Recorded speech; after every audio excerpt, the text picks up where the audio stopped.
What's happening? What's happening, brothers and sisters? All of those who are faith people.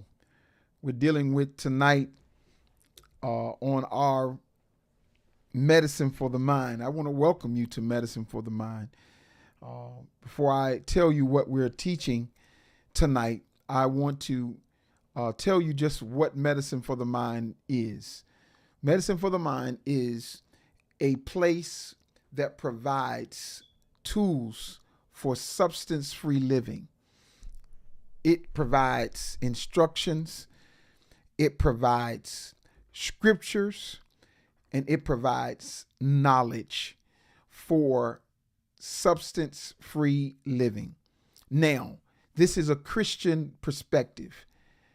All of our concepts on how to deal with this thing called substance abuse and addiction is from a Christian perspective, because that's what I believe. I've experienced so many victories in by using the Bible as a tool to develop victory over issues I've dealt with in my life. And I know that it works. I know that it works. And if you take the time to work this process of the scriptures and work it in your recovery, it will work for you.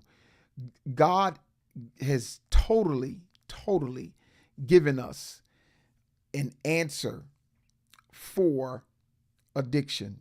You have a 100% chance to live a sober life if you do it God's way. I know that. I believe that.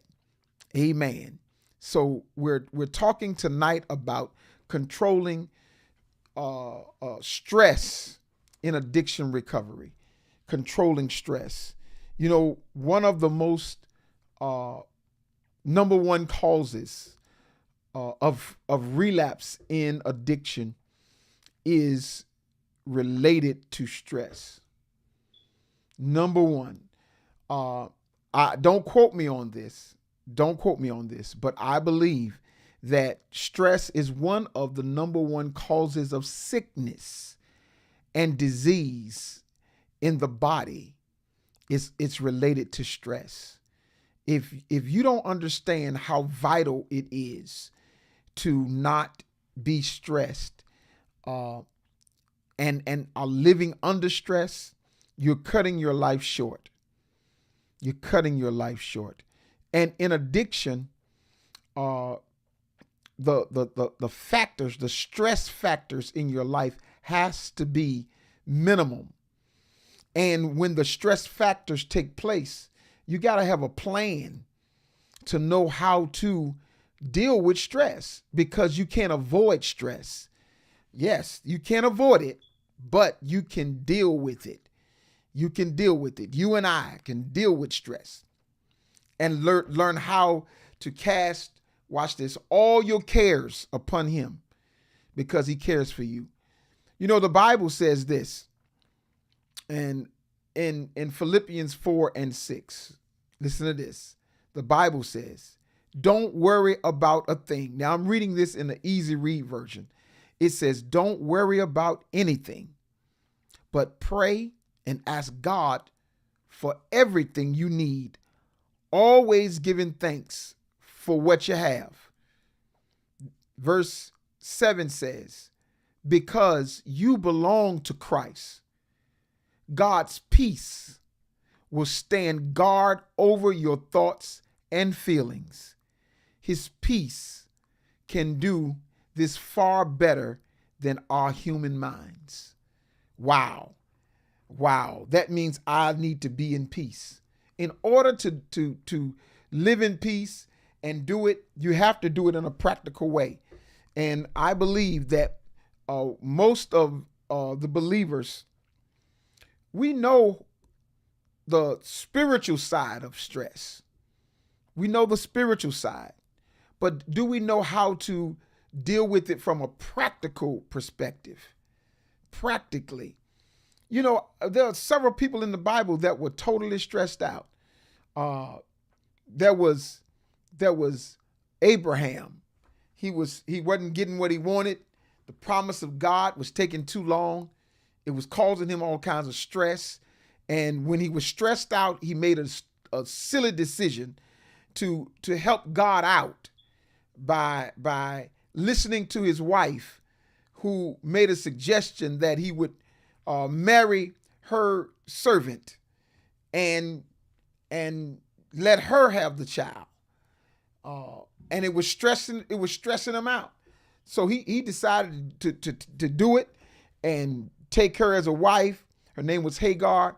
And then she had a son named Ishmael. And when she had this son, it irritated Abraham's wife. And he said, I'm not going to be stressed out. And she said, they got to go. They got to get up out of here. The very decision she made within stress, in fear that it was not going to work. Then she wanted to rid herself of it. She wanted to get rid of them. And I want to tell you that oftentimes we make silly decisions when we're stressed out. Or I just need something to help me to calm my nerves. Anybody ever heard that before? I need this to calm my nerves. I'm gonna go get me one. I'm gonna get me a beer. I'm gonna get me a pack of cigarettes, and I'm gonna just go on. Y'all not gonna wear me to death. I gotta calm down. I'm gonna go get one. Maybe just one. One won't hurt nobody. Listen, stress will make you do some silly things. It will cause you to do what you would not do, because the disease make recommendations to you. It tells you certain things you should do. It makes suggestions to you. Well, you know you can handle this. Nobody's here watching you. You can do this. You ain't hurting nobody. Go on and get you one. And before you know it, you find yourself off to the races.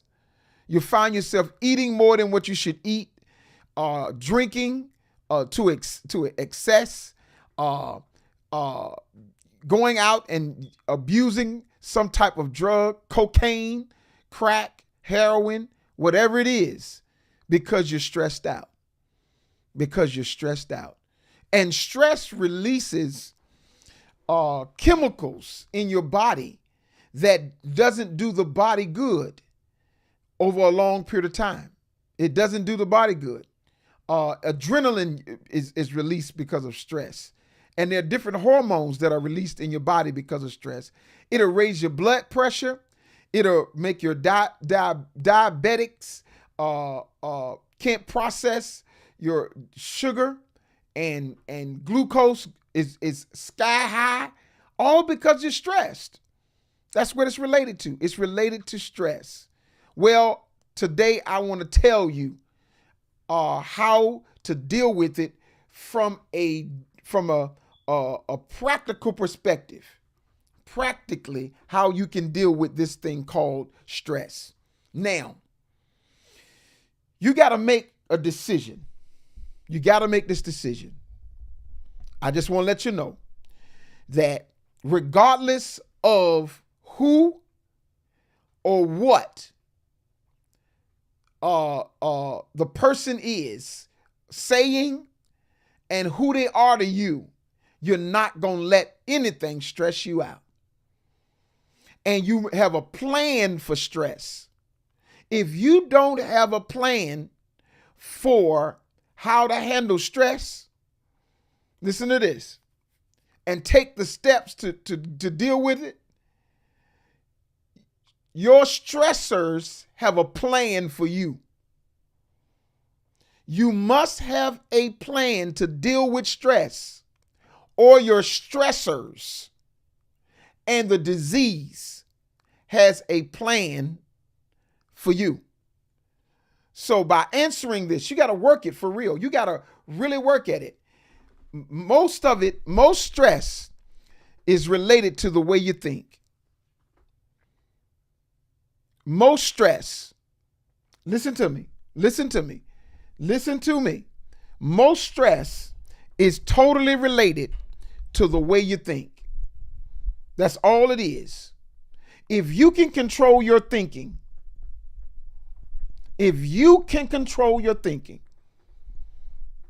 yes, you can control your stress.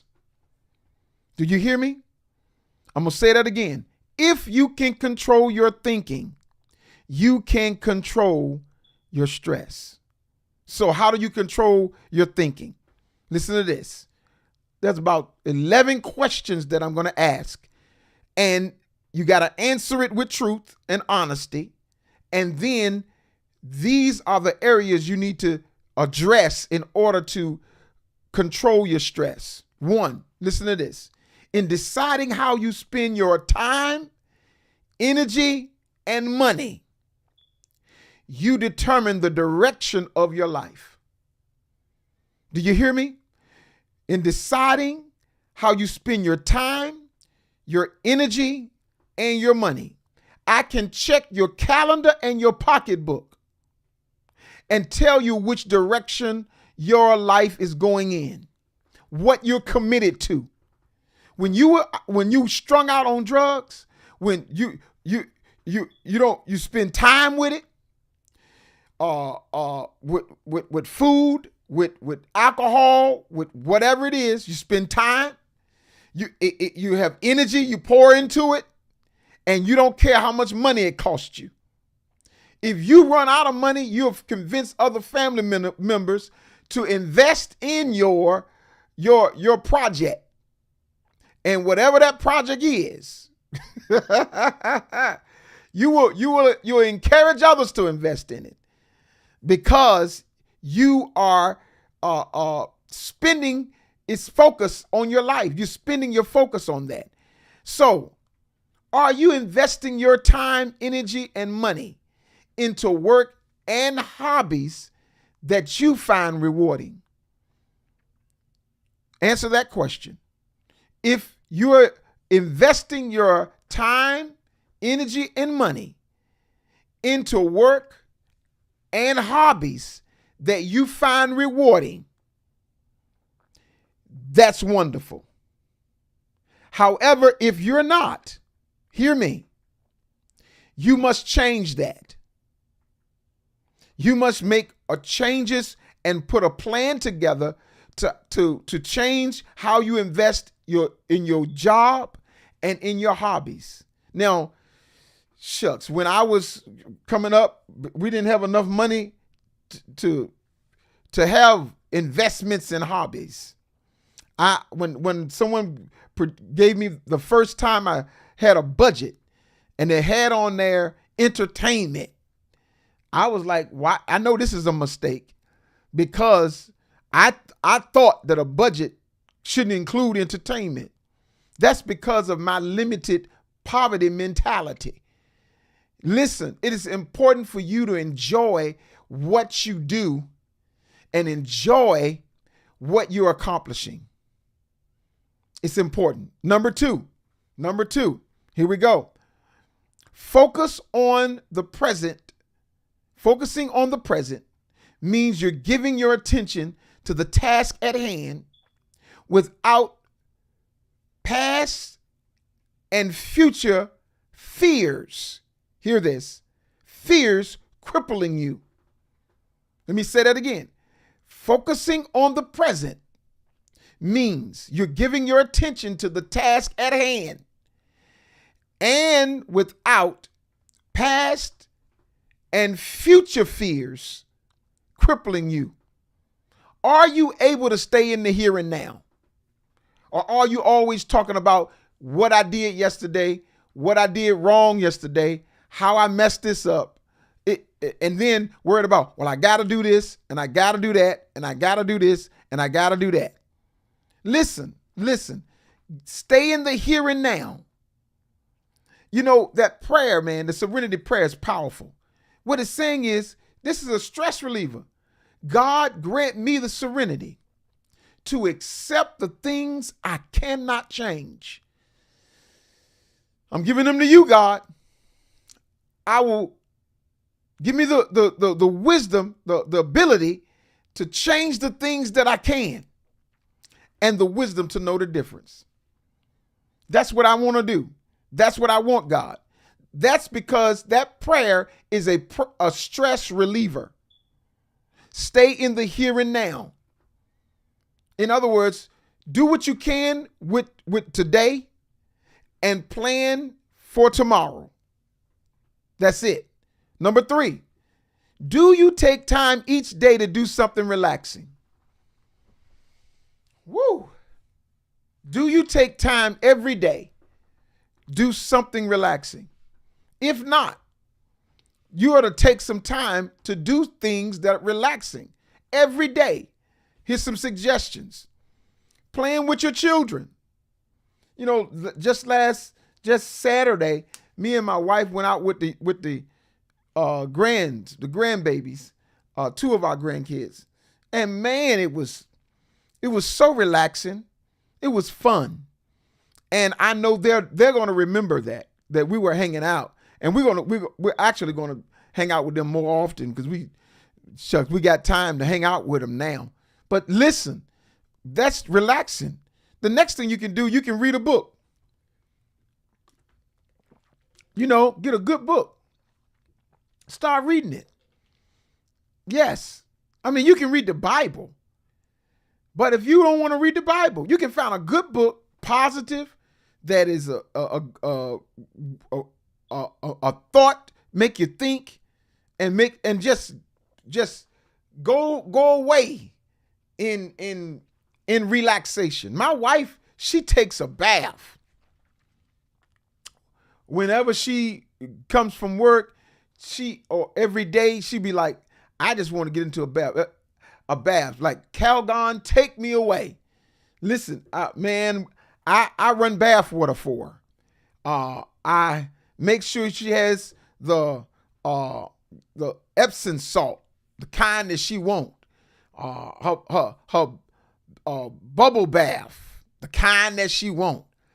Yeah, I make sure all that's there.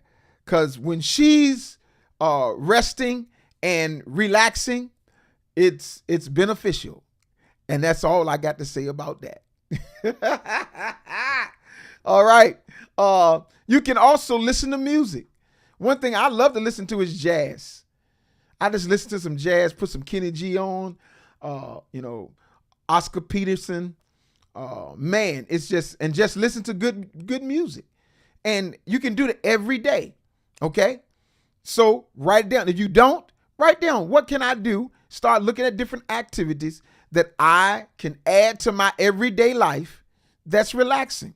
Number 4, are you challenging yourself to do things that will increase self-confidence? Because when you don't do things that increase self-confidence and you don't have self-confidence, you can get stressed out because you don't have the confidence to believe you can handle it. You got to do things that make you feel like that's okay. I'm smart. I'm doing pretty well. I'm keeping track of my life and I'm getting better. Listen, do that. You got to do that. So how do you do that? This is how you do it. Set some goals. Do you have goals that are large and huge? Responsibilities that are huge. This is how you deal with responsibilities that are huge and that will they'll get on your nerves. My wife, she has a lot of things to do. And what we try to do is bring those things together and then break them down. This is how you do it. Break them down into the smallest manageable task in order of priority. That's how you get stress off you. And do one thing at a time. My father said this to me. How do you eat an elephant And I was like, when I was a kid, he was like, I don't know. He was like, you eat it one spoon at a time. So you just break your task down into manageable tasks, smaller manageable tasks in order of priority. And it will alleviate a whole lot of stress. Number six, are you careful to make your environment, home, workplace, places that you go, that your environment, a peaceful whenever possible? Don't, I'm telling you now, if you want to be stressed out, let your home be an irritant. Let your home be an irritant. I remember when me and Pastor Camille were having, some intense moments of fellowship, and home was not as comfortable as it is at this time. Man, I was trying to avoid coming home.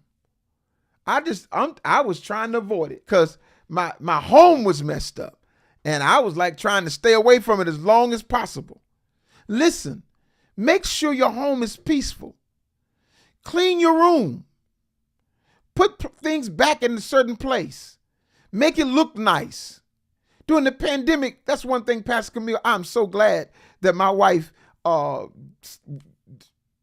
to do this. She wanted us to invest in our bedroom and in our home. If we got to stay home, it might as well look nice, and it might as well be nice all around us.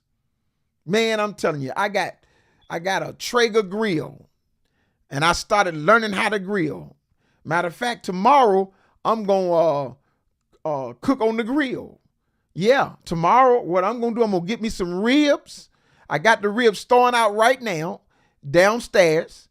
Got the ribs thawing out, and I'm going to cook me some ribs tomorrow. Yes. And I'm going to have some asparagus with the ribs. And I'm getting ready for it. I'm right now getting ready for it. Take you a vacation. Listen, well, I don't have the money to take a vacation. Yes, listen, take a vacation and make it a staycation, if you will, and plan different activities that you can afford in your budget and have a good time. Yes. Yes, yes, yes. Also, make sure you are peaceful with your relationships. Get over that anger stuff and fussing and complaining and nagging each other. That's got to go. If you get stressed out, listen, you're going to try to find a way out. I'll never forget this. My mother used to say this: y'all ain't going to wear me to death. I'm going up to the store and I'm going to get me something to drink. I'm going to get me a pack of cigarettes, and you ain't going to wear me to death. In other words, she was like, that's what was giving her peace. Well, she didn't have what we have today, which is knowledge of things to do other than smoke a cigarette and drink. I asked somebody, do you do anything to relax? What do you do when you're stressed out? This person said, oh, I just get me a pack of cigarettes. I remember one time we were riding in the car with Pastor Camille's mom, my wife's mother, and she was smoking cigarettes so fast. She had one lit up and was puffing on one, and it left one in the ashtray. I mean, listen, you gotta get over that. You gotta get peace all around you and in your environment. All right. Number 7. Number 7. All right. It says this: can you and do you say no when that's how you feel? Can you and do you say no when that's how you feel? One of the problems that I had is I didn't know how to say no to people outside of my house. I'm telling you, I I just did everything. Anytime somebody asked me to do something, I was doing it. But in my house, I could tell everybody no. And with my wife, she would easily be able to confront, to say no with people outside, but she had trouble saying no inside the house with her children and with me. And she had to take some lessons from me, and I had to take some lessons from her. I had to not say no all the time at home, and then I had to learn how to say no some of the time outside of my home. Listen, if you don't know how to say no, it'll stress you out. It'll stress you out. I'm gonna tell you, I had one of my sons that he wanted to say no, but he sort of like me. He didn't know how to say no. And he was finding himself running at wee hours of the morning to go pick up people and take them to the airport and all kinds of stuff. Listen. It's easier to just say no. And you don't have to say it mean. Say it mean what you say, and don't say it mean. Say what you mean what you say, and don't say it mean. It'll take a whole lot of stress out of your life. Number eight, do you know how to relax or do relaxation techniques to relax your body? There are certain techniques that you can do. The easiest one is taking deep breaths. It's 4 seconds in and 4 seconds out. Just like,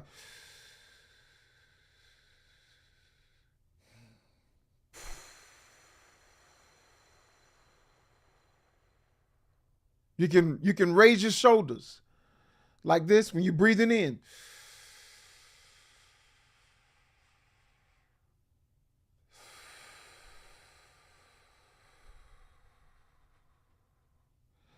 Relaxation techniques, man, they'll get you. It'll almost put you to sleep.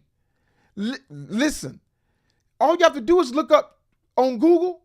That's all you have to do. Look up relaxation techniques. Google it, print it out, and do it.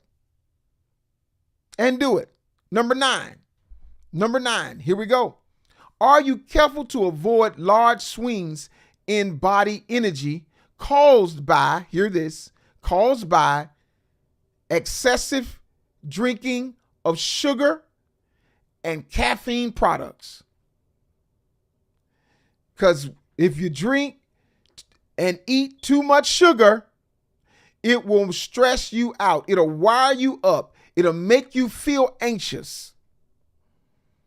Yes, it surely will. So you got to change that. You do some investigating. What type of products should you drink? I don't drink sugar, things that have a sugar in it. What the things that I drink have stevia in it. It keeps me calm, keeps me cool, and it's better for me. Do you know that white sugar is one of the number one causes of cancer?